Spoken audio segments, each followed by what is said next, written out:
Box Elder School District this evening. We want to extend a warm welcome to all of those attending. First of all, I want to excuse our board president, Wade Hyde. He had a family obligation tonight and was unable to be with us. We're going to begin this evening with a reverence by board member Nancy Kennedy, and then we'll have our Pledge of Allegiance by board member Tiffany Summers, after which we'll have board member Julie Taylor favor us with some recognitions. We'll go to that point.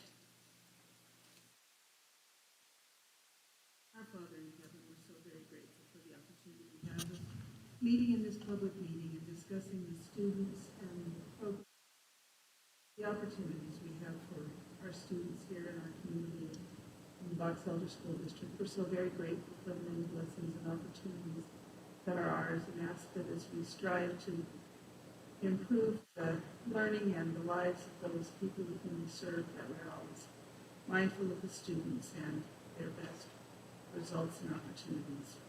We're grateful for this free land, and as we're here at this election season, we ask that thy blessings will be with the voters to help them be able to discern things and be able to vote for things that can help our country grow. We ask now for thy blessings to be with us this evening. Please watch over us, help us to be able to make wise decisions, to talk about the important things. Please bless each and every one of our employees through the many activities and jobs that they do, and each and every one of our students that are doing well. We're so grateful for the many blessings that we have, and ask for these blessings to be with us, we pray. In thy Son, Jesus Christ. Amen. Would you all stand, please, and say the pledge? I pledge allegiance to the flag of the United States of America and to the republic for which it stands, one nation, under God, indivisible, with liberty and justice for all.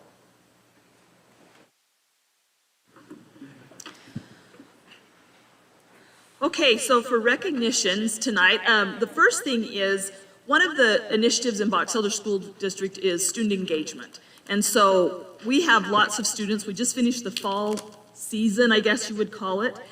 Utah High School Activities Association sponsors 7 sports in the fall season. In the winter, we have theater, cheer, drill, and other sports that are involved. And in the spring, we have, so there's lots of activities that are involved. So I just wanted to give a recap of how our high schools have done, and the great, the thousands of collective hours that students and coaches and parents and supporters and people running the concession stands and people making sure kids have their uniforms washed and fans cheering at the games and traveling. It's really amazing. And I didn't get a number from the athletic directors. I probably should have asked for that, but like, how many participants do we have? But it's pretty significant. We have lots of students involved and engaged, and we know that when they're engaged in their school and engaged with each other, it's more positive benefits for all of them. So I just wanted to recognize some of these things. So first off, Box Elder High School girls cross country were the academic state champions, which means their team collectively had the highest GPA for any team in the state. So that's pretty impressive. We've got good student athletes there.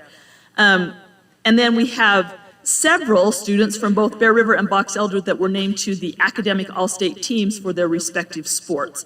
And what you have to do to qualify for that is you have to be a contributor on the varsity team, and then they have an index to qualify. So all 4.0 students qualify, and then based on your GPA and your ACT score. So basically, if you get a 30 or above on your ACT, if you have a 3.8 or 3.9, you still qualify. If you have a 31 or above on your ACT and a 3.7, so as your GPA goes down, the ACT has to go up. But on all 4.0 students qualify. So I'm going to read off these by sport, just so you know their names and can recognize them. So from Bear River, girls soccer, we have Chloe Kamek, Mackenzie Mickelson. From football, we had Jared Jones. Did I say they have to be seniors? They have to be seniors, so I wasn't sure if I mentioned that, because sometimes we have lots of really good students, and this is a senior recognition. For boys cross country, Caleb Carlson and Jaron Oxborough, and from tennis, Felicity Michaelis and Madeline Mickelson. And then for Box Elder, the soccer team, who were the oh, that was the girls cross country, their academic, I'll say. Well, the girls soccer team for Box Elder had Ashlyn White, Ava Kennington, Hallie Allen, Camry Anderson, Cadence Barber, Madison Thurgood, and Olivia Godfrey. Football had Anthony, I know him by AJ, Bushnell, Dax Semko, Nathan Pugsley, and Ryan Griffin. Cross country boys had Andrew Christensen, Brendan Holland, Ivan Crane, Kaiden Cephalo, Stuart Larson. Tennis was Elle Anderson and Ruby Hampton. Volleyball was Addie Olson, Brinley Southwick, Grace Hodgson, Hallie Reeder, Hannah Vaughn, and Mia Stokes. Girls cross country was Clara Caldwell, and for boys golf was Nathan Taylor, which I'm kind of proud of him. That's my son. Just have to give that. Okay, and then I asked the athletic directors to reach out to the coaches and just give kind of a fall recap, because sometimes you hear the one name that was like they were awesome, but it's really a team effort. People work together, and whether it was a winning season or a losing season, like I said, thousands of hours, so much dedication, so much effort and contributions, and just, I'm really grateful for all day. So this is Box Elder, girls and boys cross country teams did an amazing job this year. The boys finished 12th and the girls finished 4th in 5A. They both have their top 6 runners coming back and look to improve next year. Even though this year's girls team finished 4th, they are probably considered the fastest team in school history because they had 4 girls under 20 minutes, which had never happened before on the state course for a Box Elder team. They are amazing kids and have amazing parents. The boys golf team finished 4th overall in the region and had 2 top 10 overall players, Canyon Duraika and Taj Hansey. They saw a big improvement at the end of the year, taking first place at the region championship match with Nathan Taylor and Canyon Duraika tying for second place behind eventual state champion from Bonneville Parker Bunn. They finished the year taking home 8th at state. Canyon was selected first team All-State. The highlights of the tennis season include 39 wonderful girls developing and growing as athletes and people. Our team took 4th place in region with all our varsity and top JV players performing great in the region tournament. All varsity players qualified for the first round of state, and both doubles teams made it through to the second round. Girls soccer ended up 3rd in region with a winning record and positive goal differential, scored more goals than we allowed. They were 2nd in region for least goals allowed. They were 7-2 at home and 4-1 in overtime games, 4-1 in overtime games. They were one of only 2 teams that beat Clearfield, who eventually took region, and we beat them 3-1 at home. Picked up our first away region win since 2018 and ended up with 2 region away wins this season, and we had a lot of fun along the way. Football were our road warriors, played 7 road games to start the season and won all of them. Played on K-Jazz twice, ranked in the top 10 all season, earned 2 home playoff games. Great leadership on our team, had 4 academic all-state players. Key players lost to season-ending injuries, and the team kept competing and won some big games because they are resilient. This team's greatness is still ahead of them. They will be great fathers, husbands, and community leaders. And volleyball competed in region, finishing 5-2 round 1, finishing 5-2 round 1, ending 7-7, finished the season 13th out of 28 teams, allowing them to host round 1 of the state tournament. We had 6 out of 7 seniors make academic all-state. I'm proud of the way they love the game of volleyball and the love and the respect they show towards their teammates. So those were all coaches, obviously, what they had said. For Bear River, the Bear River football team had a much improved year this past season. They were able to secure a playoff win and advance to the second round of the playoffs. They also saw several school records being broken, including most passing yards and touchdowns in a career, Owen Olson, most touchdown passes in a season, Owen Olson, most receiving yards in a season, Jace Roberts, most interceptions in a season, Tyson Bragger, and most sacks in a career and in a season, Aiden Wilson. The Bears are excited to build on the successes and continue to build the program up. Girls soccer team finished 4-12. From the previous seasons, the girls added 1 more win to their record. I'll talk slower, sorry. Which included beating Morgan High School for the first time in 9 years. What their record doesn't reflect is the immense amount of growth and culture change they experienced, as well as reestablishing a fun environment and love for the game. The girls also showed that they can compete in our tough region, including competing with the now state champions, Green Canyon, and held them to 2 goals against in their first match. This year, several players received all-region recognitions. Gracie Meads, Chloe Kamick, and Mackenzie Mickelson all received second-team all-region for the forward, midfield, and defensive positions, respectively, and Brooklyn Pond received honorable mention for the goalkeeping position. In addition, Chloe Kamick and Mackenzie Mickelson both received Academic All-Region and Academic All-State. Volleyball, seniors chose the theme Family, Forget About Me, I Love You. True character was displayed. We had 6 seniors, 5 of which were Coach Brown's first freshmen here at Bear River. The character award will be going to Lexi Reese for the things that don't get counted but really count. Lexi was trying to play through some pain and was subbed out, and she was on the bench sobbing. After the match, we witnessed her find the freshman who went in to fill her spot. Lexi put her arm around her and told her, "Thanks for coming in for me." Through tear-stained cheeks, she smiled and said, "I love you," truly embodying of what it means to be a family. Golf, we didn't, and this is my fault, I super apologize. I did not ask the athletic, this is the second Monday and it's only November 8th. So my brain does not work that fast on second Monday. So I just reached out to them yesterday, so I didn't get full recaps from some of these, but golf, we know finished, the boys golf finished 4th in region. They didn't qualify for state, but they did finish 4th in the region. And I have to say, I know that that region is very tough in golf. That's a good region. Cross country, the girls tied for 3rd in region and the boys tied for 1st. And tennis, they had over 30 girls play and they won 2 matches at the state tournament. So anyhow, I know that was a little bit longer than, but I'm just super proud and grateful for all the efforts that are put in by, and the unsung behind the scenes people that we just, the students cheering at the games and the whatever they do. So those are our recognitions.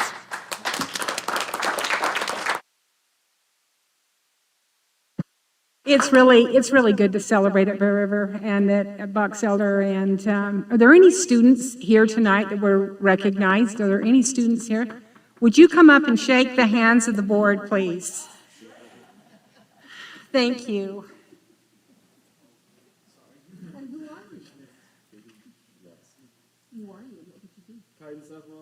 I lettered in cross country and did like academic all-state. Congratulations. Thank you, Julie. That was terrific. I really appreciate that. And Madam President, one other thing, Dax Sumko was named Region 5 MVP. Just Awesome. recently, that's just recently. Awesome. And I didn't think to tell you about All-State Choir. We had boatloads of kids at All-State Choir, so it's good. Excellent. That'd be great. And if you've seen Les Mis, Ivan Crane, who was academic All-State in cross country, plays Marius, the young lover, and does a great job. Yeah, so I actually haven't seen it yet, so don't spoil anything. But I'm going this Friday, and I will be making big recognitions next month for all those fantastic kids. The 2 little kids, like little Cosette and little Gavroche, is that her name? They're in my ward. They're cutest little kids ever. So I see them a lot. And The thing that impresses me, and I'm going on, is just so many of our kids do so much. It's not like we have people just concentrating on one thing. They're out doing wonderful things, and that's really cool. Wonderful. Great to recognize all the good that's happening. Board, it's time to approve our agenda this evening. Okay, we have a motion by Karen and a second by Brian. All in favor say aye. Aye. Motion carries. Thank you. We have several people, 2 people it looks like, that would like to address the board this evening for our public comment. I need to read a participation statement prior to that. The floor is now open at this time for any residents of Box Elder County to address the Board of Education on items pertaining to education and/or the operation of the school district. Participants will be given the opportunity to address the board in the order in which they have signed up. Individual presentations during this segment of the meeting are restricted to a maximum of 3 minutes. Group presentations are restricted to a minimum of 6 minutes. When possible, response to the questions or comments will be provided at this time. If an additional study is needed to respond adequately to the questions or comments, the residents will receive a written response as soon as possible. The written response will be read publicly at the regular meeting of the Board of Education. Due to the rights of privacy of employees of the district, the Board of Education will not discuss specific employee appointments, employment, or performance at this time. Questions and complaints or charges against particular employees are not to be referred to, are to be referred to the superintendent for action consistent with the law and or the district policy. So we have 2. wishing to address the Board of Education tonight. The first one is Jared Turner. Jared, wonderful, glad you're here. Would you step to the mic? And then Angie Cephalo will be next. Thank you for coming. Well, thanks so much. Appreciate this opportunity to talk to you guys. My name is Jared Turner. I'm here talking specifically about the Chinese Dual Language Immersion Program. So I have reached out to a couple of individuals here. Danielle called me back yesterday. We didn't have time to chat, but Julie and I did chat the other week. I've also recently talked to Jeremy Young as well. I have 4 kids here in the Chinese Dual Language Immersion Program, heavily involved in a lot of things. And I just want to bring up some of the issues I think that we're facing is that the program is not doing well. We barely were able to get 30 parents involved and sign up their kids for the program this year. And really, as I've looked around this, and I've been involved in Chinese language education for many years, is that we have an enrollment issue. We also have an attrition issue within the programs. So I'd like to suggest that there are a lot of things that we can do in relation to this to kind of build our programs. And I can give you guys a bunch of ideas. But what we really need is more of a strategy on how to build the program. We can, if we're just doing kind of one ad hoc type of efforts, send an email here, an event there, we may not reach what we really need to do if we want to be able to keep a program like this. And I'd love to be able to help out with that. Also, attrition is a really big issue because it's kind of alarming sometimes. I've had friends, I would say kids that are, I guess, friends of mine, but friends of my children as well, that just said they withdrew from the program. They just came over and one day and I found out they just quit. Programs around the country have policies for this, to have things to help kids who are struggling. Sometimes, and I should give you a little background on myself, I actually have a company in Chinese language education. I have a podcast that's been going on for 5 years. We're all about learning Chinese. I have we publish graded readers in Chinese. I spoke in England doing keynote address this summer at a Chinese language conference for teachers. I've done teacher training here for Utah. I've worked with dual language immersion programs all around the country and internationally. And what I have seen is that programs that do well, they have not just great teachers, and we have a lot of great teachers. I know almost all of them here in Brigham City, but we have administrators who are invested in the program. We have administrators who want to try to keep kids in there. They have a concerted strategy on how to build and how to grow the programs. So it's a lot more than just making sure we have the teachers have all the resources, and they need certain resources and stuff. And we have one of our great teachers here, can talk about some of that. But it's more than just saying it's a nice little dongle to say, oh, we have a Chinese language dual language immersion program here. There is a lot needs to go into it. I'd love to help support this and how we can. I don't feel it's helpful to point finger and saying you guys aren't doing enough. That's not really what I think it is. It's more of like we need to come together and come up with a strategy and a plan that's going to be a lot more than just saying we need to host some new event or something. So there you go. That's all I can put out in 3 minutes. So. Thank you so much. Thanks, guys. We appreciate your insights. Angie Cephalo, welcome. So I was actually already planning on coming tonight before I even knew Jared was going to be here, but I am actually coming to talk about the Chinese Dual Immersion Program, but with a little bit of a spin on it. I'm actually here, that seems like right in my face, on the request of the Utah State Study Abroad program. So this past summer, my son and I and 3 other students from Box Elder School District went to Taiwan for 2 weeks for the USU Study Abroad program. As a lot of you probably know, the relationship with China, not so great, and so the state has chosen not to be part of like the Confucius Institute anymore, which is a lot of the fun things that we did in the state was funded by the Confucius Institute. And so Utah State has developed a relationship with a college, I'm going to say it wrong, so Kaiden, say the name of that college? Yep, that's it. It's in Taiwan, and they are also an agricultural college, and so it works really good in Taiwan. They have a lot of vegetation and little land, and so agriculture is very important. And so anyway, this summer we went over there for 2 weeks. The kids went to the university there for a part of the day and then did cultural experiences the other part of the day.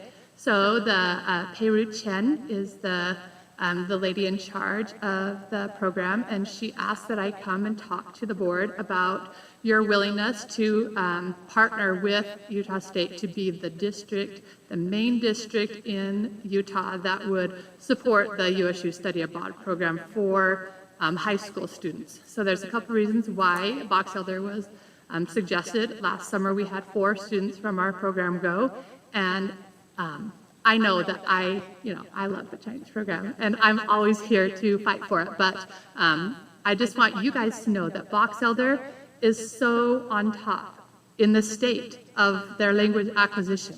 And so when we all went, we had kids from Bountiful, Saratoga Springs, University of Utah, all go, and our kids just stood out. And so they would like to have a relationship with us for the USU Study Abroad. Other districts would be invited to still participate and send students with us, but they want Box Elder kind of be like the champion district. And along with that, if we can figure a way, I don't really know how the school works. So you guys, I don't know if it's funding or whatever, but encouraging more students to go on those kind of trips, to give those kind of experiences to the kids.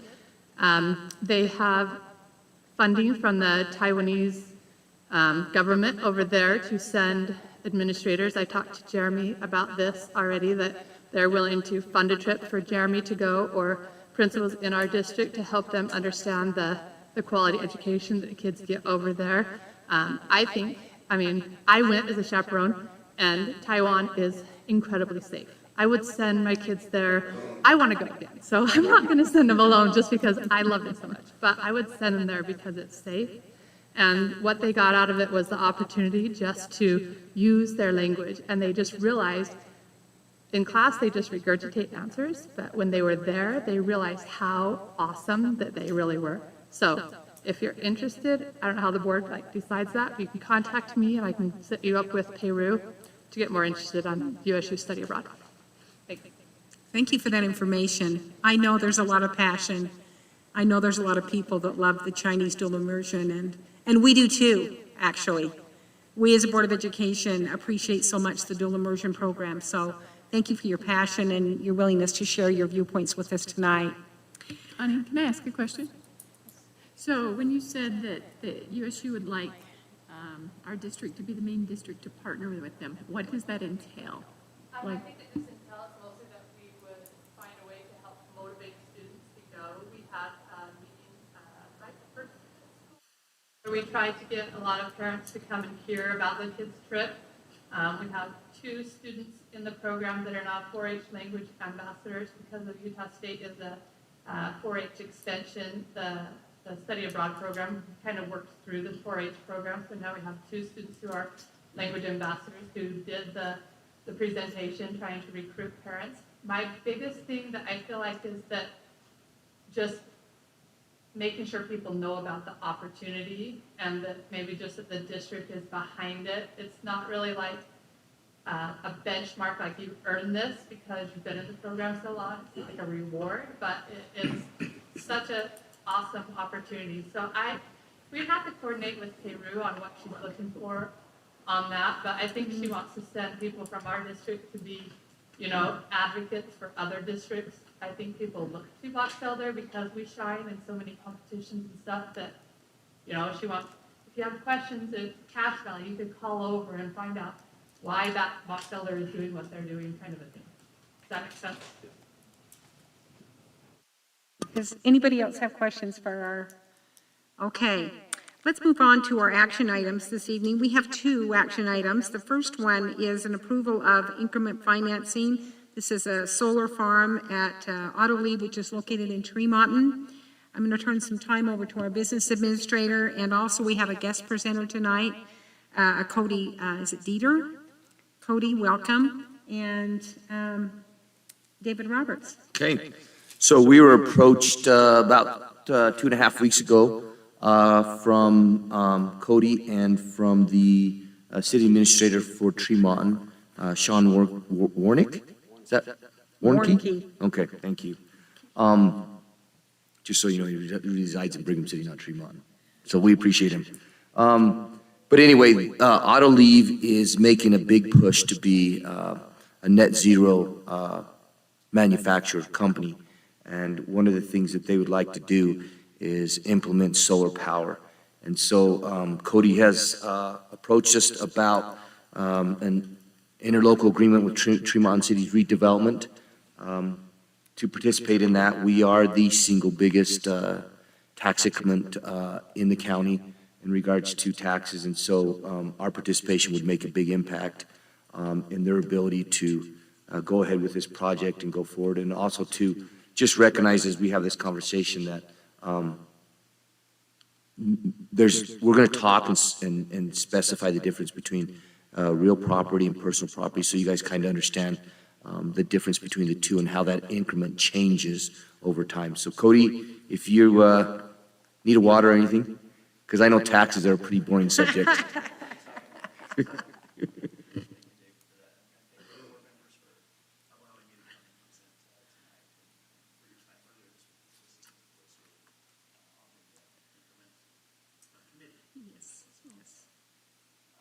So as a summary, as Dave mentioned, Autoliv is attempting to set goals by 2030 to be fully renewable across the globe, but specifically here in Utah and 5 facilities here in Utah. The first they're starting with is the Tremont facility. We'll also be looking at their facility in Promontory and in Brigham City, which are entities or areas within the district. So as a summary, phase 1 Tremont project is a 4-megawatt project. That's their facility is located in Tremont, about a mile north and west of Bear River High School. And the first phase will be 4 megawatts south of their facility. We have an investment of about $5.2 million. Phase 2, and it's already under construction. We have construction about a month ago. We'll be completed by the end of this year. Phase 2 will be an additional 7 megawatts in Tremont City and about 15 more megawatts north in Garland. So Garland will also be approaching this board at some point to talk about the same process. As Dave mentioned, the personal property is treated differently under the state statute than real property. Real property is buildings and land, and that is when something increases in value there, you receive new taxes from that real property. Personal property is treated differently. When personal property comes into the district, it has the effect of depressing your rate rather than generating new revenue to the district. So most projects that have renewable energy in them in the state are in a CRA or a project area for that purpose. So what's being proposed today is that this new personal property that comes into the district on the district's tax rolls, 60% of that value would come back to the board as new revenue rather than depressing your rate, and then 40% would come to the solar company that owns the solar facility and sells power or leases the facilities to Autoliv. So that's what's being proposed. So if we go to the next slide, we'll then talk about the actual values. So currently, the real property tax value of the Autoliv facility is approximately $4.7 million. And so you receive from Autoliv now, and will continue to receive this from them in the future, approximately $27,000 a year, just from the Tremont facility. When next year, when the facility is completed, all the property around has been farmed. It's owned by Autoliv. It will come out of the Greenbelt designation, and that will add about $710,000 of new real property value to the district and other taxing entities. And that'll generate just a little more than $4,000 to the district, and that's approximately $82,000 over a 20-year period. So, but then when and that has nothing to do necessarily with the request tonight. That's just going to happen as this is developed. As the solar project, the third bullet point just talks about the investment that will be made. So we'll be investing $5.8 million this year, an additional $11.7 million in 2025 tax year. And so the 60% of that value that will come on next year will generate $20,000 to this board, and the following year in phase 2 would generate an additional $60,000 to the board. And that represents $761,000 over a 20-year period.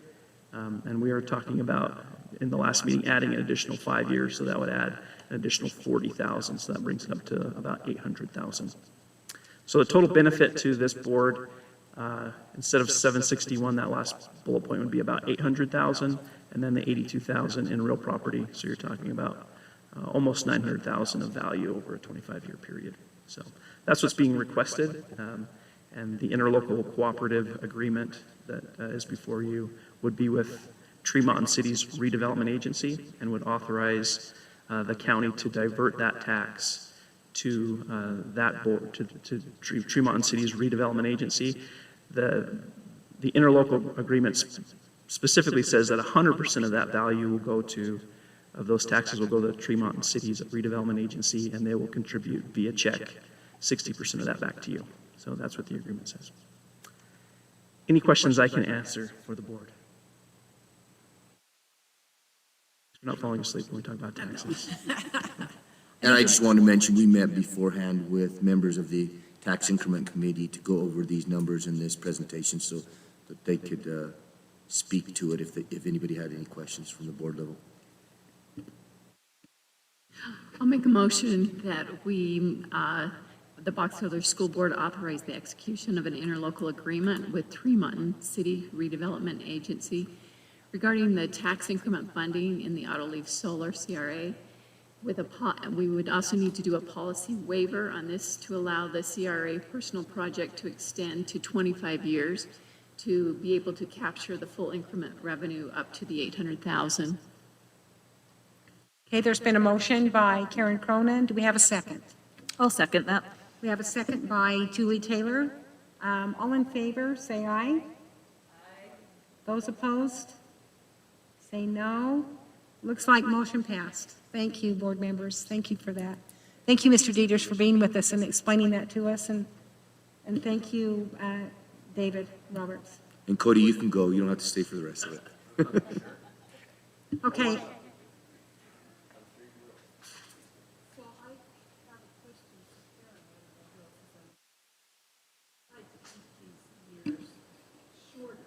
What was the what was the overwhelming reason to extend this to 25? Well, it was because of personal property versus real property. And because this is personal property, there is something to be gained.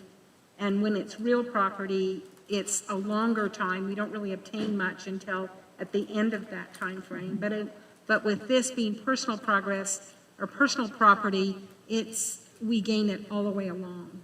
And so right now our policy is if you read our policy, which is policy number 2035, it indicates that not to exceed 15 years, which is why we're asking the policy, good question, Nancy, the policy committee to meet and make a few adjustments to this based on personal property versus real property, because they're very different. That was going to be a side conversation with you, Nancy, is that maybe the policy committee could meet and look at that and make it a permanent part of the policy. That personal property, we realize the increment money different than we do on real. And so it's actually to our advantage on personal property to allow it to go the full length of the program. Thank you for that question. Motion passes. Okay, let's move to our second item of business tonight on the action items, which is approval of the 2024-25 school district calendar. And we have Mark Taylor here, Executive Director of Human Resources. All right. Thank you, Mark. So, a few things to note on the calendar. If you can see it, I know it's kind of small, especially from, must be a U. Marcy uploaded it, so maybe it is highlighted, I don't know. So,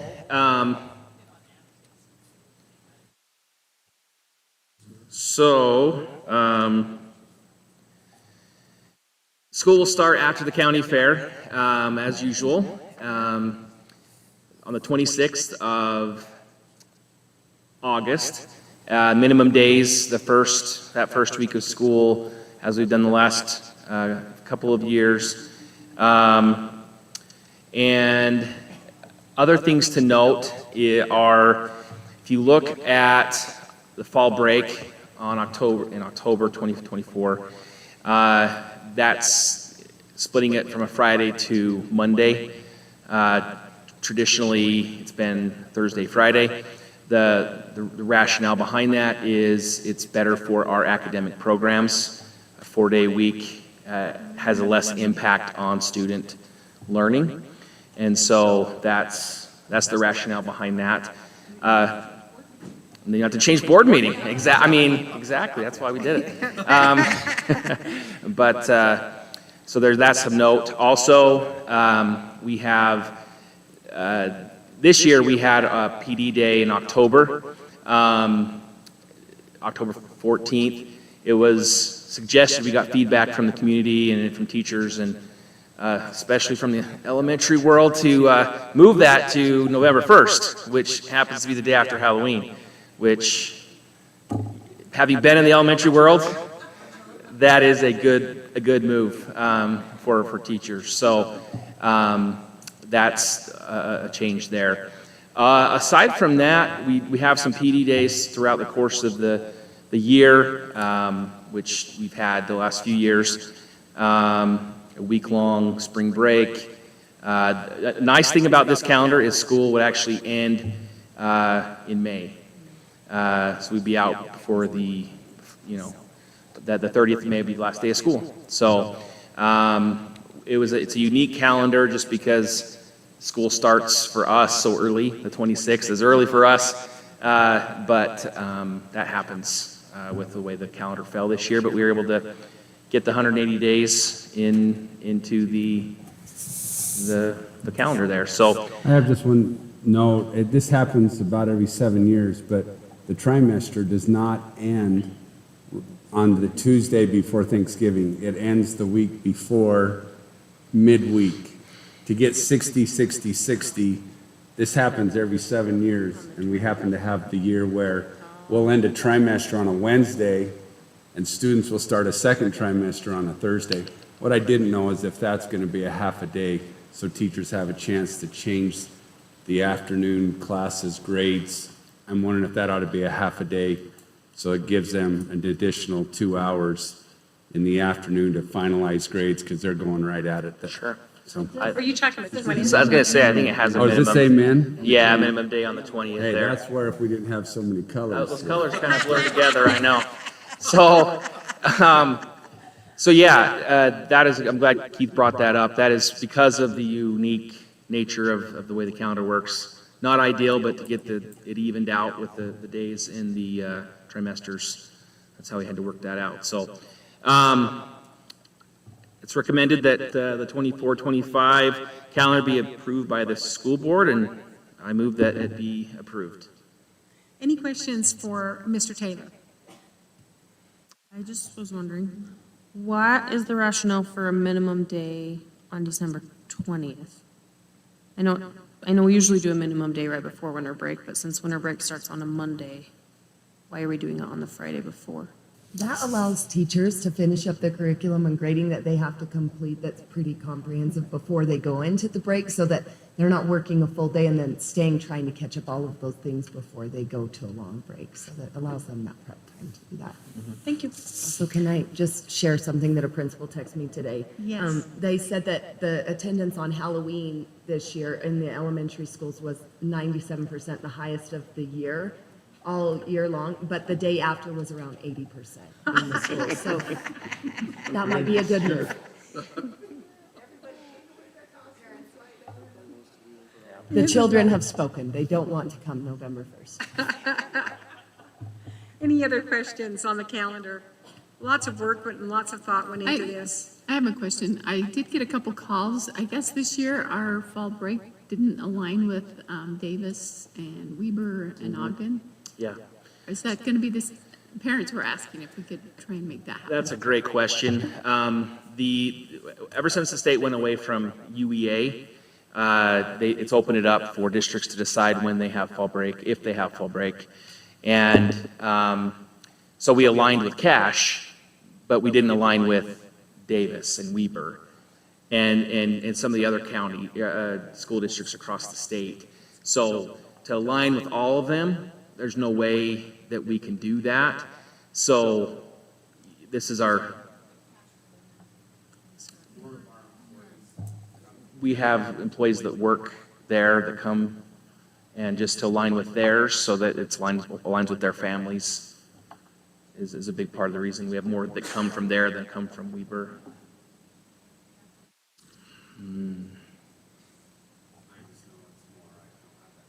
Yeah, I don't know. I can find that information for you.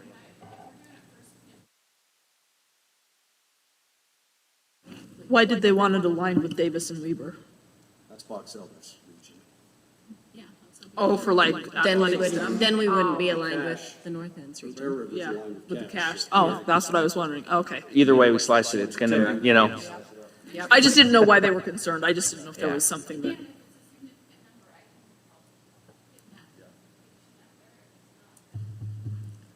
sure. So a number of years ago, the Utah legislature made it illegal to hold a school holiday named after I hear the chortling down there, named after a union group. And so that's why why it ceased to be the UEA holiday. And so that's why we lost all state recognition, because the legislature outlawed it, per se. So we still do fall break, but we do not do UEA. It used to be called Utah's Exodus to Anaheim, as far as I could tell, because everybody I knew was in the same line of the Matterhorn. But it's a state law that we cannot hold. I think we should call it hunting vacation. Yeah. That's what it was in Wyoming. We had hunting vacation. I'm okay with fall break, I just need to understand a little bit more so I can help justify. Yeah, yeah.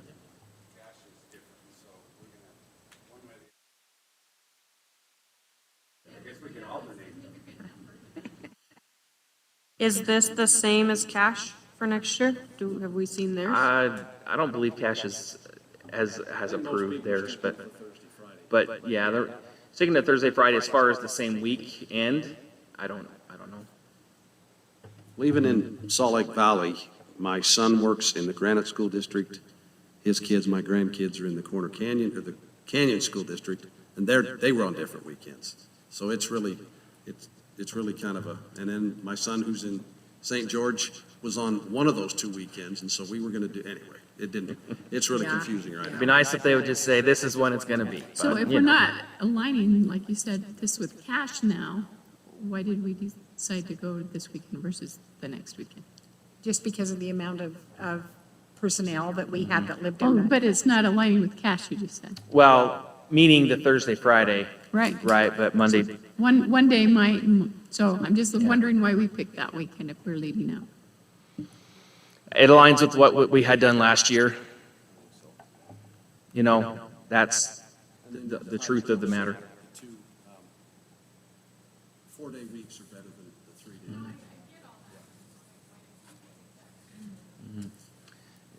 6 weeks, almost 6 weeks after school starts, right? Kind of a split in the middle of the trimester. You wait too much longer, then you're getting towards the end of the trimester. You do it too early. It's too early for the school year. It just started. I mean, those are some of the reasons, the rationale behind having it then. You go another week, then you're into week 7 and 8 and 9, like some districts, you know, and they start earlier than us, right? We're one of the latest starting districts in the state. So we are the. Well, and another concern is we do trimesters. Right. And other districts do semesters. So our trimester ends, so we have fewer days in a term or whatever. Right. So they have a little bit more flexibility, I think, in Sure. the middle and the whatever. That's good. That's a good point. So. Okay, anything else? I move that the 24-25 calendar as presented be approved. Okay, we have a motion. I second that. We have a motion by Brian Smith with a second by Tiffany Summers. Sorry about that. All in favor, say aye. Aye. Anyone opposing with nay? Okay, motion passes. Thank you, Mark. Okay, board, we're going to move to our informational items tonight. We're going to start with our elementary report card changes, and Heidi Jo West, our Assistant Superintendent of Elementary Teaching and Learning, will give us that information, that presentation. Okay, so we called together a report card committee that consisted of, we're still aligned with everything that's in our policy, but some problems that have kind of come up over time is we used to have a 0 on the report card, which a 1 says you're below grade level, and a 0 just says you're really, really, really below grade level. And there's not a need for communicating that to parents at the elementary level when a 1 suffices of saying you're not on grade level. And then we had a 4 on the report card, and traditionally that was used by some teachers to say your child is way above. And parents like to see that, and it makes us feel good and comfortable with like, oh, this corresponds to an A. But what it really doesn't correspond to is an A. It really corresponded to your child has been tested, instructed, and evaluated above grade level is traditionally what it means for standards-based grading. So when we report a 4, what we're really reporting to parents is that your child is way above grade level, but we actually don't in Box Elder School District present 4th grade material to 3rd grade students. It's not within our scope of ability. We only present 3rd grade material to 3rd grade students. We do extensions of that. We extend the standards. We try to challenge students, but that created a misunderstanding of where students were really at, and so it really wasn't an appropriate place to be using a 4. So the report card committee had teachers from across grade levels, administrators, and we looked at saying, you know, that's really not communicating what we want to communicate to parents. We really want parents focusing on, is your student on grade level? Are they doing well? Are they successful? We don't need those outliers that actually don't align with what standards-based grading kind of says. So that's the biggest change. The second change is we're really trying to move more towards what standards-based grading should say, which is that your student is demonstrating that they're proficient on these skills rather than assessments. We don't want to be reporting to parents, on module 12.4, your student received an 80%. We want to say they're proficient, they're working towards proficiency, and what they're actually working on is the skill of multi-digit multiplication. So we want our report card to represent more of that. What is the skill that you're working on, and the way that the teacher assesses that or determines that can be from a variety of methods. So those are the major changes we're putting here. This is the letter that will go out to parents, just kind of helping them to understand why we've moved away from those things. We will still have, the state will still be reporting students are significantly above level on their benchmark assessments because they have the ability with outside of that range to say, so on some of these skills, they're performing much better than what would be expected. We'll still have that on Acadience and RISE, which still gives us information we need as far as those parents that are saying, please make sure that my student is getting extensions and getting support in those extensions, but it some of the miscommunication that we didn't intend to put out there. So on the right-hand side is just kind of like, this is when you should get your progress report. This is how you access it. Here's the account login. And if you have any questions about this, please reach out to your building principal who's there to help support you. So it's an information item because it falls in line with what our policy is for elementary. It just brings us closer to what we really should be doing. Can I ask a question? Mm-hmm. So is this taking place starting now? Mm-hmm. Like this first trimester, this is how, so when we see those grades, okay. And it's K, so all the way through the intermediate schools. Mm-hmm. Oh, it's just K5? Just K5. So I was wondering, do we need to change this policy to say K through 5? No, because what we're doing still falls within the policy of what K7 does, but 6th and 7th grades reporting on theirs looks a little bit different. Nothing that we're doing here is changing how the policy is written. But 6 and 7 still fall, they're already doing different, but they're still doing what's written in this policy. Because the policy does say elementary grading skill, but it never goes any, like, specify 6 and 7 different, so I just didn't know if we needed to change that, but. Thank you, Heidi Jo.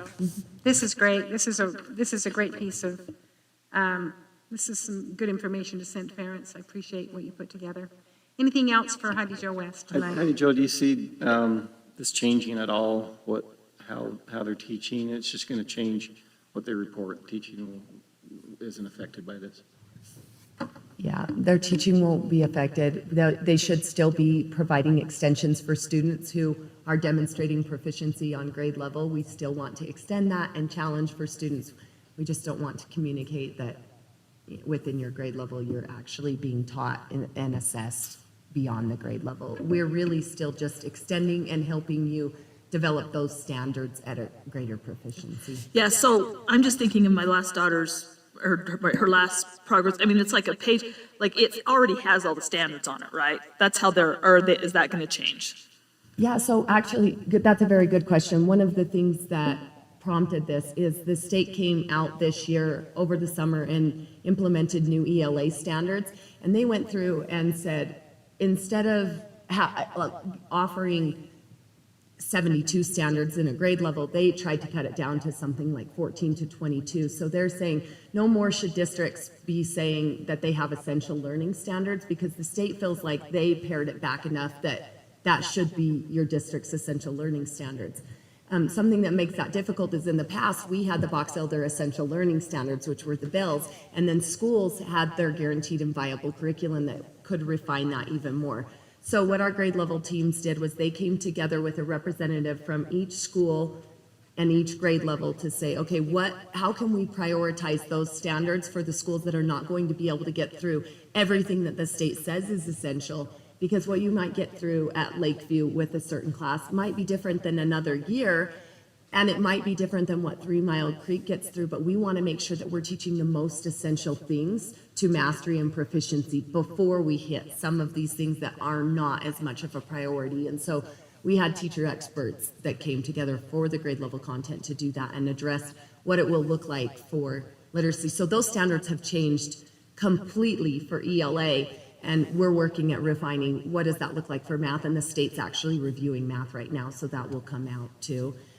So they did a lot of work. Teachers did a lot of work to try to say, okay, based on what the state gave us, what is appropriate for Box Elder, and what do we want to communicate to parents? So instead of communicating like, oh, there's a phonics standard that we're going to address in first grade, they're wanting to refine it and say, in first grade, how is your child testing on the short A sound? How are they doing at the long A sound?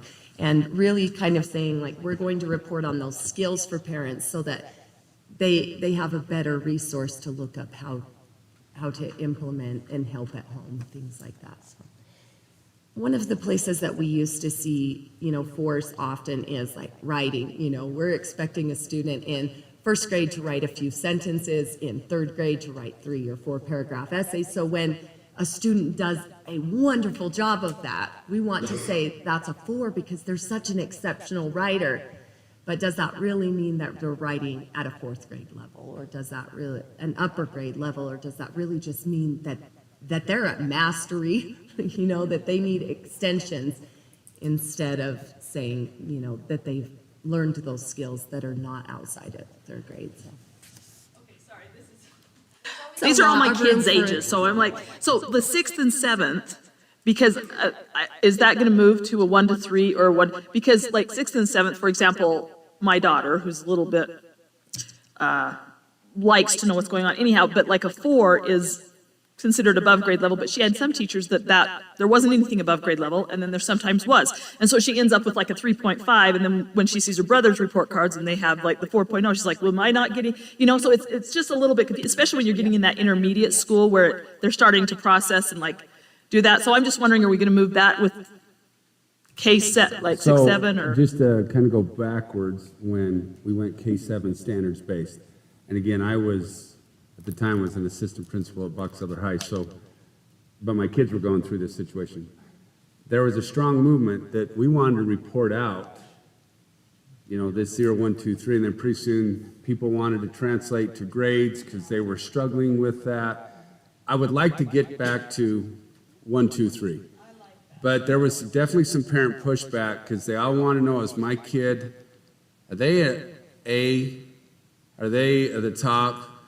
And am I more of an A if I'm a 4 than I'm a 3?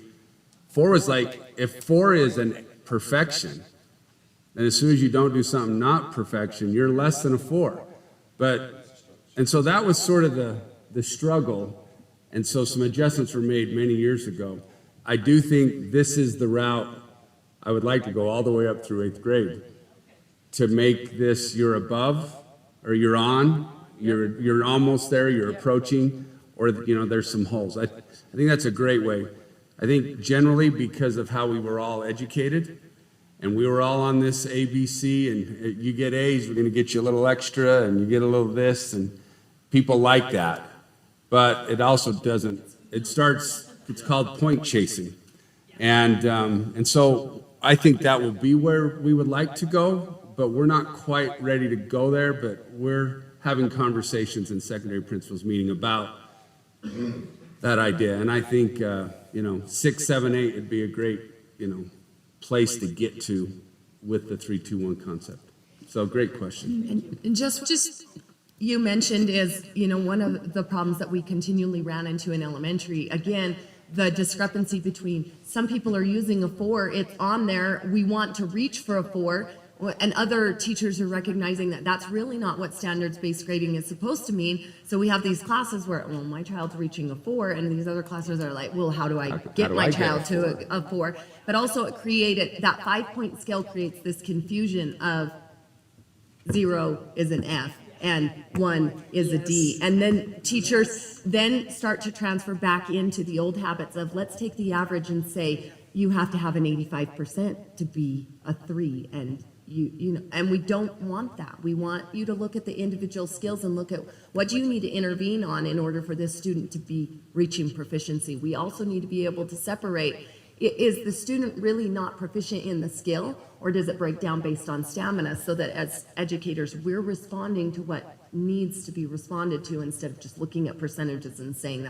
that's where you fall in the cutoff.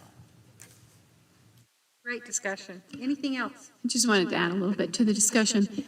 Looking at taking it up to 8th grade, the discussion I got from teachers at the high school is that it's hard for students to come up and then all of a sudden in high school have to learn how to do a letter grade system.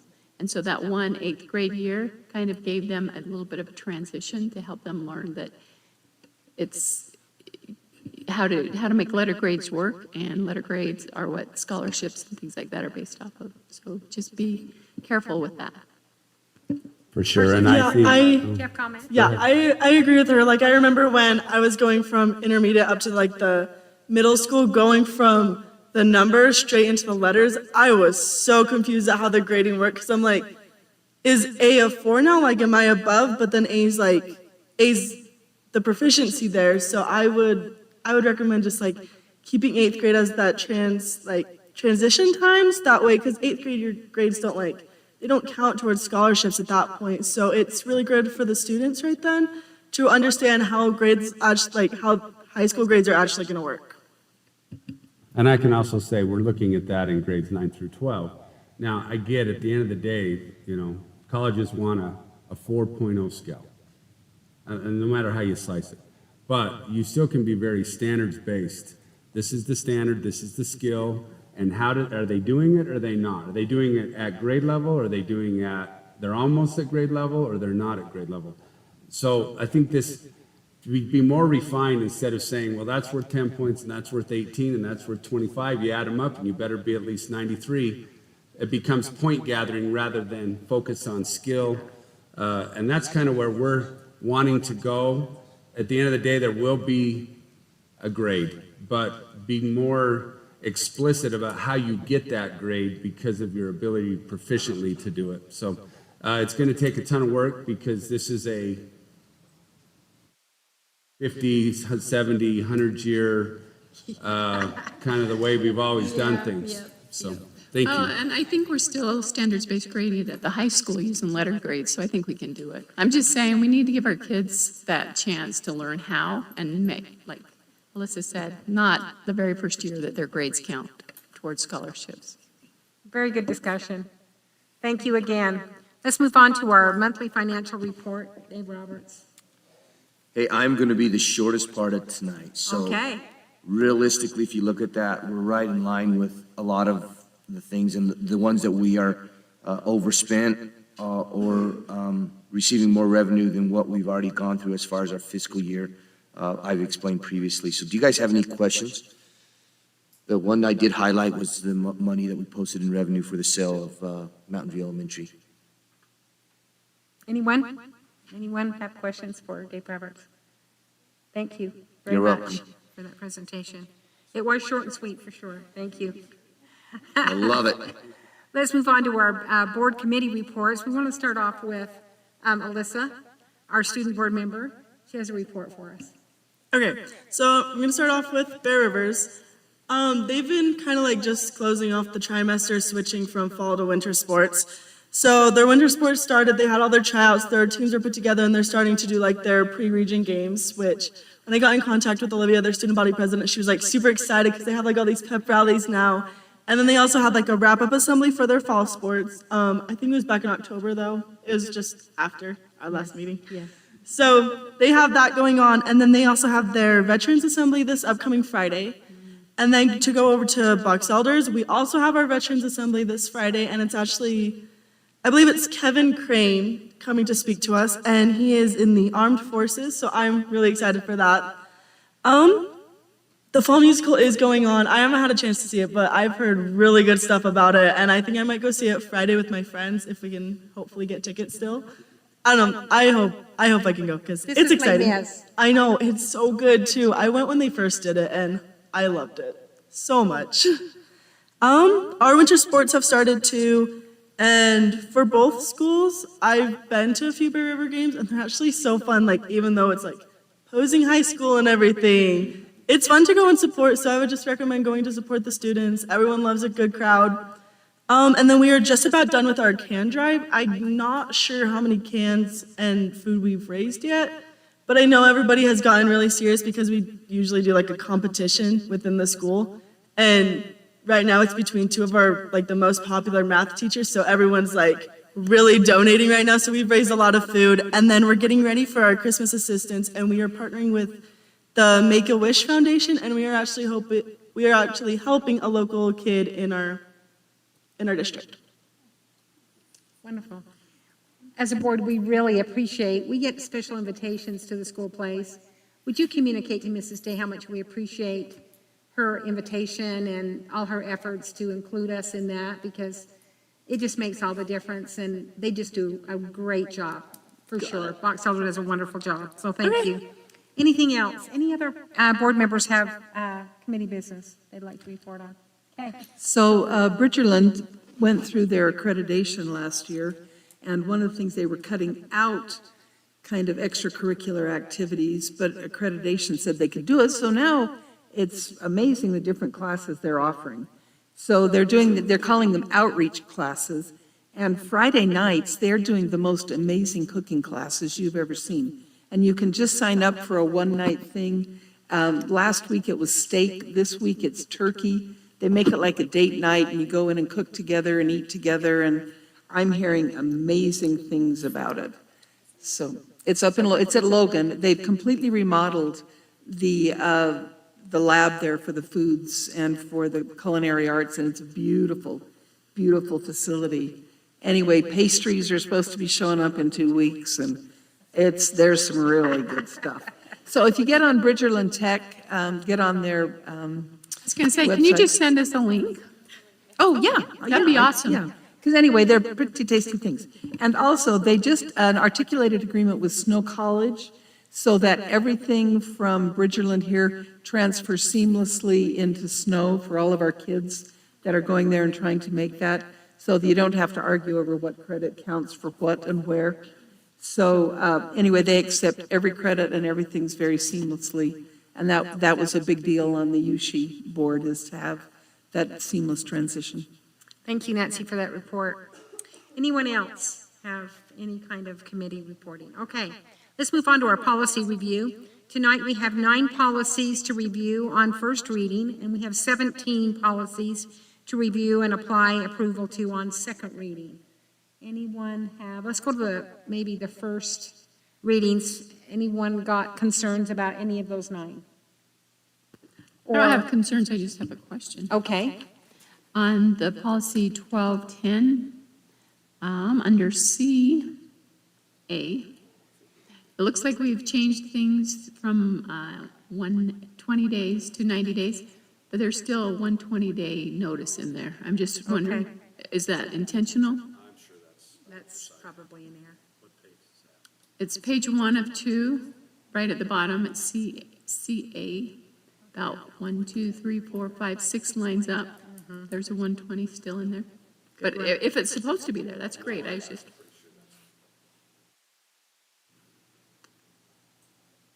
And then I was just wondering on policy 4064, talking about honors courses. We've been doing honors for a long time. Is this a state mandated policy? Is there? Thank you, Karen. This is a first, we don't have this here. We don't really have anything that directly talks about honors courses, but they're very specific about what they should look like. And this is a state policy. And so it's brand new. I think there are some things here that gives good guidance for, even a parent that takes that has their child take a 7th grade honors math, what honors means, what it should look like versus, I think they're de-emphasizing they should have just so much more work because you're honors.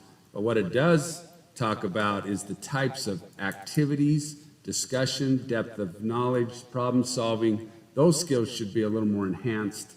Not necessarily we got to do 1 through 50 instead of 1 through 30. And I think that's kind of the guidance all the way up through, even concurrent enrollment, those types of things. I think most of our teachers are doing this, but we just want to make sure that we're, but again, it is a state policy, brand new. We would be adopting it for our district. So my follow-up question is that we probably wouldn't see a lot of different things that teachers are doing because they're already pretty much doing this, right? Yeah, I think there's some clarification though of some things there, especially in terms of, anyway, there's some things in here that you can note that I thought, at least when I looked at it for the first time, honors courses may not emphasize teacher lecture. And sometimes, I've got more to spew, but that's not necessarily the purpose of an honors course. May not emphasize rote memorization, equate an honors designation with an increased workload, such as requiring more assignments, more reading, that's important, but it's really the depth of what are we doing. And I think we could just tighten it up just a little bit. I think most of our teachers are doing this, but I think it would be good review, and we'll review it when approved with all of our teachers in that area. Can I ask a question about that one myself? It says an honors course shall be open and available to any interested students and may not prohibit enrollment based on student past performance, experience, or other measures. I just know, and maybe they don't do this anymore, but when my kids were in 5th grade, they had to apply to be in the math honors program. Is that going to go away, or is it still going to be by teacher recommendation? Per this policy, if a family, a parent would like their child to be in an honors class, according to this, we would create sections as necessary and within reason to accommodate those interests. Again, there's this wanting to be there and then being successful there. Right. And that's going to still be, that happens today. I was going to say, there's got to be some, like, if you're not going to be successful. successful. Sometimes we say you can't take this unless you have a B in your previous course. According to this policy, if a person wants to take an honors course, they could take an honors course. Doesn't necessarily mean they're going to be successful, Right. but they could. And honors courses are like AP, concurrent enrollment. Are those considered honors? That falls within the purview of this policy. Okay, I just wanted to clarify that. Thank you. Are there any more corrections or questions for any member of the administrative team on this? I just thought I better clarify. If Utah State says this is a prerequisite to get in, they'll have to meet that prerequisite because it's their college credit. But for we have honors level courses. This is what we would have to follow. Okay. I'll move to approve the reading of the policies on first Reading, okay. Nancy Kennedy's made the motion with a second by Brian Smith. All in favor, say aye. Aye. Anyone opposed? Motion passes. Thank you. Let's move into our board discussion items tonight. We need to do second reading. Oh, second reading. I'm sorry. Let's move into second reading. We have 17. I'll move we Okay, great. Nancy Kennedy makes the motion. Nancy makes the motion for second reading. I'll second that. And a second by Tiffany Summers. All in favor, say aye. Aye. Anyone opposed? Motion passes. Thank you. Let's move on to the board discussion items tonight. We've asked each board member to take a turn reviewing our handbook, which has been a great experience. And Nancy Kennedy is going to review with us page 6, which has to do with collaborative relationships, shared governance, essentials for professional learning and professional learning communities. And then Tiffany Summers will jump in with pages 7 and 8, authority of individual board members, nominations, elections for board leadership responsibilities. So we'll go in that order. So the opening line of this collaborative relationship states, the Box Elder County School District Board of Education has the exclusive right and responsibility to determine the goals and direction of the schools and use all of its resources to achieve such goals within the bounds of state and federal laws and rules of the Utah State Board of Education. But then it also goes on to state that we have tremendous leaders and administrators and teachers and people that have a great energy and creativity and can do a great deal. I think Heidi Jo, when she just talked about, I just was writing notes, the bells versus a guaranteed and viable curriculum that we have. And so these have been things that are being done in our schools currently. We delegate to school sites and departments to make some of the decisions about the shared governance. And we, through student achievement plans, procedures, and activities, we are having some terrific success. So we kind of from the top down say, this is where we want to go, and then we turn our really terrific people loose and let them go do it. So, and then essentials of professional learning community. This is something we've worked on 15 years. Is that, I was trying to think back, 13 years? And the millions of dollars we have put into this. I don't think the public realizes how much it costs to have these minimum days where they collaborate and work together and do things, and the conferences we send our teachers to and the things that we have done. I mean, when we started this, it was almost a huge mountain to climb, and we've done some really successful things with that. So it just states that all schools have professional learning communities. This is not a, you ought to try this, this is we do it. This is a shall, not a may. And we ensure that time is available, that educators and administrators have this time reserved. And I love the 4 questions, and the 4 questions have not changed. What is it that our students are expected to know and do? How will we know if they know and can do what is expected? How will we respond if they don't know and can't do what is expected? And how will we respond if they already know and can do it? And those have not changed since the beginning, and we're seeing some really terrific results because of that. Thank you. Wonderful. May I Thank you. ask a question prior to Tiffany? The first, on this handbook, this was voted on and approved several years ago. However, right underneath the collaborative relationships, shared governance, Box Elder County School District Board of Education. And we still find that occasionally, that county, and we are not the Box Elder County School Board. That's probably true, yeah. So is that, I guess my question is, can I have Marcy just take that out? Absolutely. Okay. I didn't, because, okay, thank you. Okay, Tiffany. All right, so the next couple pages deal with authority of individual board members. That's the first section, and I think we all have at one point or another told a constituent who maybe has a question or wants our opinion that at this moment, talking to you individually, we do not represent the Board of Education as an individual. We do that only acting as a quorum, corporate body through collective action. Excuse me. In a legally constituted session with a quorum present. So that's when the board has power to approve or not approve, whether it's policy or whatever we do it as a quorum. Nominations and elections for board leadership, we saw this in action just not quite a year ago, right, with our new board president and vice president. An office must be created by board policy or by a motion to that effect before it can be filled. Obviously, the board needs to vote to have the position available to be filled, and then call for nominations. The president will call for nominations.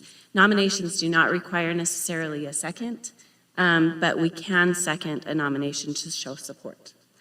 The board president may then put the motion to close nominations to a vote without waiting for a second after they've made sure that there are no more nominations.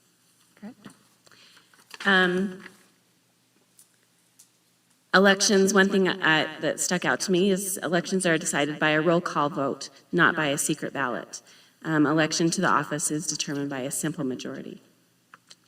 Board leadership responsibilities, the board president, there's a list of things that the board president does. We've seen our vice president step in for our president tonight and fill in for that position when our board president isn't able to be here. Conduct meetings, they communicate, both of them communicate regularly with our superintendent and assistant superintendents and business administrator. Sign legal assurances, correspondence, and contracts on behalf of the board, and they represent our board, or they can designate anyone on the board to represent as requested in executive meetings with the community or business leaders. Let's see, new board member orientation. We've also just seen this not too long ago with Danielle coming on, but the superintendent, and I know I so appreciated this orientation when I came onto the board. Our then board president, Karen, was really good to pull me in with the superintendent and really answer all my questions, provide an orientation to teach me about processes and the operation of the school board. And then the state, the USBA, excuse me, also provides a new member orientation, which I'm sure you just.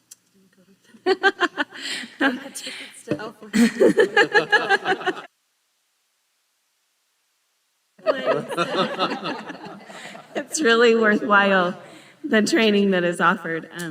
Anyway, that's that. Thank you. I felt, as I read through it was a good refresher. I hope all of you are taking a few minutes to go through the handbook. So on December 13th, we'll have our next board meeting, and we'd like to ask Julie Taylor if she would talk about Board of Education Code of Ethics, and then Danielle Wright, also on page 9, if she could spend a few minutes talking about board member commitments and ethics, if you wouldn't mind. Yeah, so your code of conduct and she's commitments and ethics. Okay. We're now to the point on our agenda tonight that we're going to, I'm going to ask for, entertain a motion on the consent items tonight. So moved. Okay, Karen Cronin has made a motion to accept the consent items. Is there a second? Okay, Nancy Kennedy made the second. All in favor, say aye. Motion passes. Thank you. Can I ask a quick question? Yes. On that club, is that started? Superintendent? Yeah. Okay. Do you know when that starts? Sorry, I was just looking at it and now I'm like, okay, what is this? I think probably tonight, they'll probably be starting to get going the next few weeks. Okay, I'm gonna have to talk to the school about that and get some members involved. Yes. Very good. Thanks. Thank you so much. All right, suggestions for future board meetings. Obviously, we need to talk about DLI, the Chinese, and so we'll put that on our agenda for our next meeting. Also, I've asked our business administrator if he would add to financial, when we talk about the finances next month, if we could talk about the new turf fields and where we are as far as the donations, see if we could get some information on that. Any other items you'd like to suggest, board members? Nothing, okay. Upcoming events, we have the Box Elder School District Foundation Jubilee of Trees coming up, November 15th to the 17th at USU. You've got a nice flyer there for you. I think it was 12 to 7, is it? 12 to 8. 12 o'clock, 12 to 8 o'clock, if you could come and support that. Our foundation does a fantastic job, and Tiffany's on that foundation board. And anything you want to add on that? It's going to be quite an event. I know it's larger than last year, and last year was great. So So they're expecting an even better turnout this year. If you notice on the flyer, there's a QR code. Sorry, I was just gonna, I've known about it, I've just never done it. But there's a, I don't know if it'll pick it up on my, It mainly talks about the dinner, the gala dinner. okay, all right, thank you. So there is a dinner, okay. Also, the USBA conference, all of us love this so much. It's in January 4th through the 6th in Salt Lake City at Little America. Is everyone planning to attend?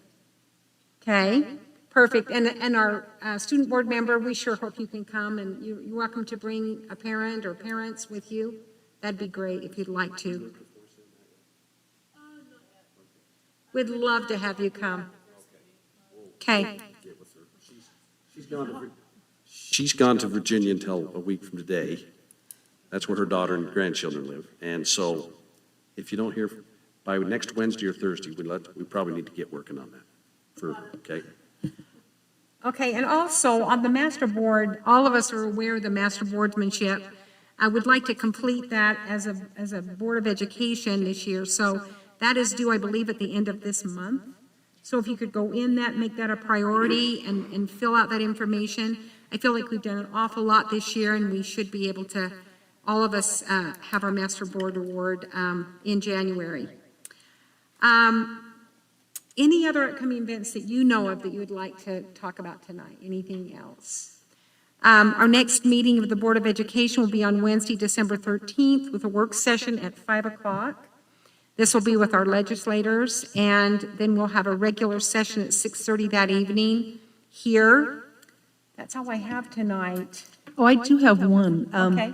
So the Box Elder County Republican women are having a pancakes and politics breakfast on Saturday from 9 to 10 with the assorted legislators and me and Jenny Earl.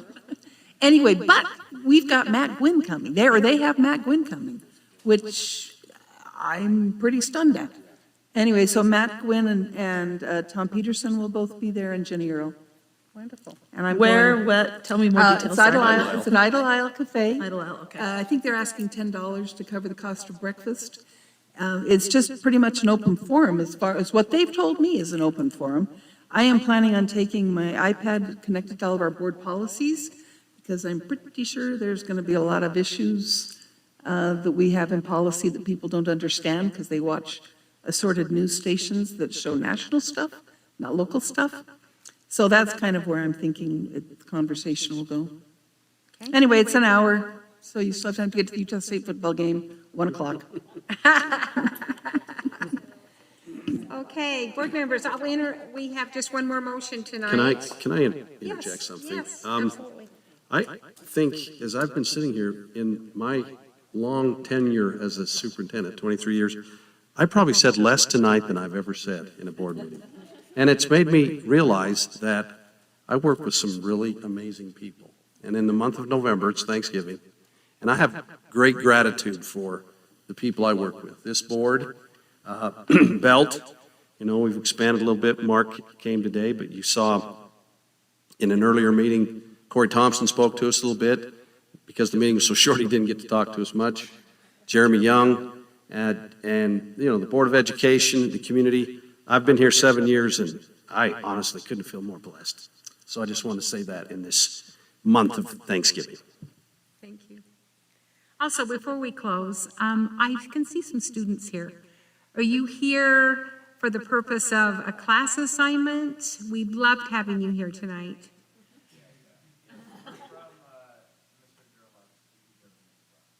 Awesome. Well, come again. We'd love to have you.